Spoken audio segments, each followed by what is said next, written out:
تخيل إن كل رقم بتكتبه، كل أبليكيشن بتفتحه، كل خوارزمية بتدير حياتك وراها راجل عايش من أكتر من 1000 سنة.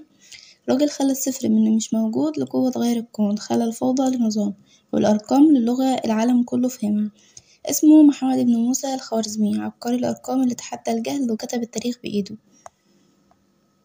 في زمن كان الجهل فيه هو اللي بيحكم، ظهر راجل فارسي قرر ينور الدنيا بالأرقام. راجل مسك الرياضيات بإيده وحط الحكمة في قلبه، فغير مسار الحضارة كلها. اسمه محمد بن موسى الخوارزمي، أبو الجبر والخوارزميات، والراجل اللي تحدى العالم فخافوا من دماغه.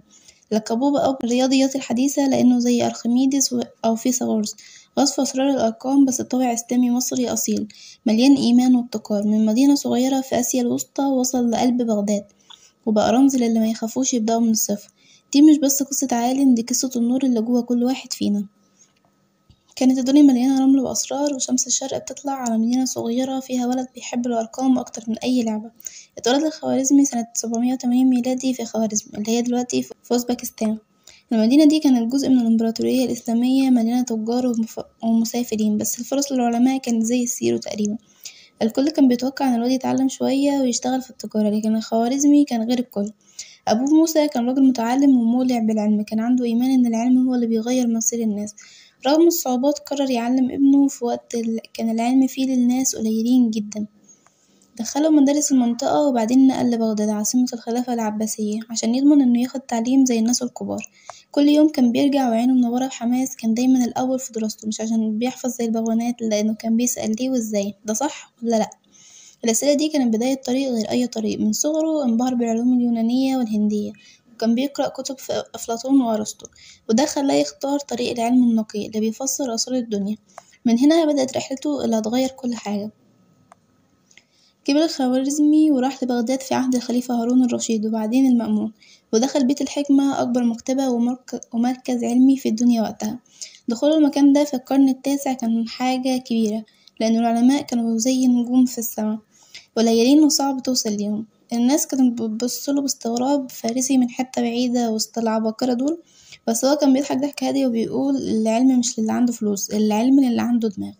في بيت الحكمة كان بيحضر جلسات مع علماء زي الإخوة بني موسى اللي شافوا فيه دماغ نادرة.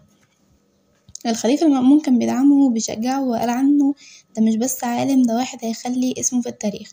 كان بيقضي ساعات طويلة في المكتبة يقرأ ويترجم ويعيد من الأول، كان بيتعامل مع العلم بحب مش بخوف، وده اللي خلاه غير الناس كلها. في 820 ميلادي بقى رئيس قسم الرياضيات في بيت الحكمة، رغم إن في ناس كانت مش عايزاه عشان أصله من بره. بدأ أبحاثه في الرياضيات واتعلم ازاي يستخدم الأرقام الهندية في الحسابات الدقيقة. كان دايما عايز يوصل للأحسن ويكمل دراسته لحد ما بقى واحد من أكبر العلماء في زمانه. لما استقر في بغداد بقى عالم رئيسي في بيت الحكمة، وده لوحده إنجاز لراجل جاي من حتة زي خوارزم. بس حلمه كان أكبر من كده، كان عايز علم يخلي الناس أحسن. كان دايما بيقول نفسي العلم يبقى زي النور، يدي للناس نظام مش فوضى. اشتغل على أبحاث الرياضيات، وفي وقت كان الناس بتخاف من الأرقام المعقدة هو كان شايف فيه أمل مش تعقيد. قدر يثبت إن الأرقام الهندية العربية مع الصفر ممكن تستخدم في حسابات دقيقة جدا، واكتشافه ده كان حاجة للناس مفهمتوش وقتها، بس كان بداية لحلم كبير فتح باب للرياضيات زي ما بنعرفها دلوقتي. في الوقت اللي أوروبا كانت بتستخدم الأرقام الرومانية اللي كانت تقرف، كان الخوارزمي بيحلم يخلي الصفر رمز الدقة. ألف كتاب الحساب الهندي شرح فيه النظام العشري والصفر، وقال في كتاباته الصفر هو اللي بيدي قيمة لكل رقم جنبه. كان بيؤمن إن الرياضيات ممكن تبقى جزء من حياة الناس زي الحسابات في التجارة أو الفلك، وكان بيحارب ضد فكرة إن الأرقام دي صعبة.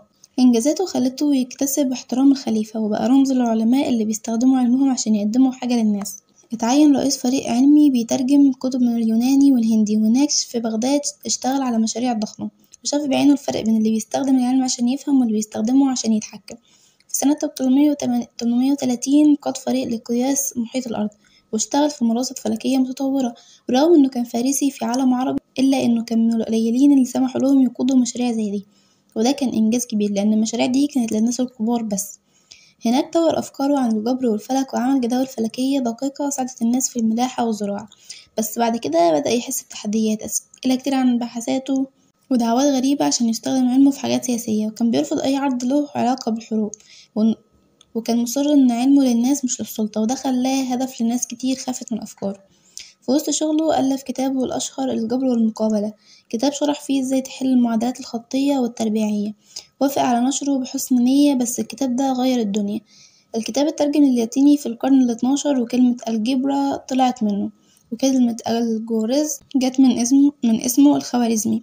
يعني كل مرة موبايلك بيشتغل بخوارزمية أو جوجل بيكتب نتايج في ثانية افتكر إن وراها راجل عربي كان بيكتب بالحبر والريشة من 1000 سنة.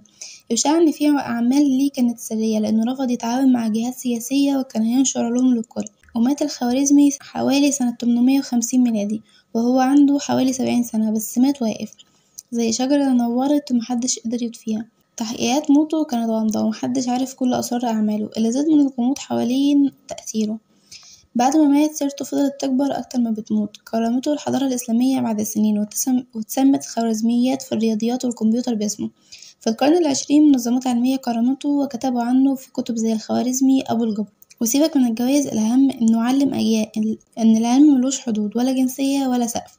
علماء أوروبا اتأثروا بيه وكتبه فضلت تدرس في الجامعات لحد دلوقتي، بقى رمز للعالم الإسلامي في الرياضيات وقصته بتدرس في المدارس كمثال على الإبداع والإصرار.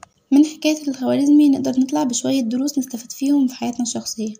أول حاجة ابدأ من أي حتة، مدينة بعيدة عن زي خوارزم منعتوش يحلم بالعالم كله، مهما كانت بدايتك صغيرة الإصرار هو اللي بيفتح الأبواب.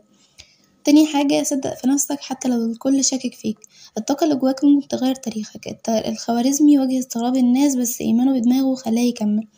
تالت حاجة خلي حلمك للناس مش ليك لوحدك، اللي بيحلم لغيره عمره ما بيموت، حلمه كان نظام يساعد الكل مش بس شهرة ليه.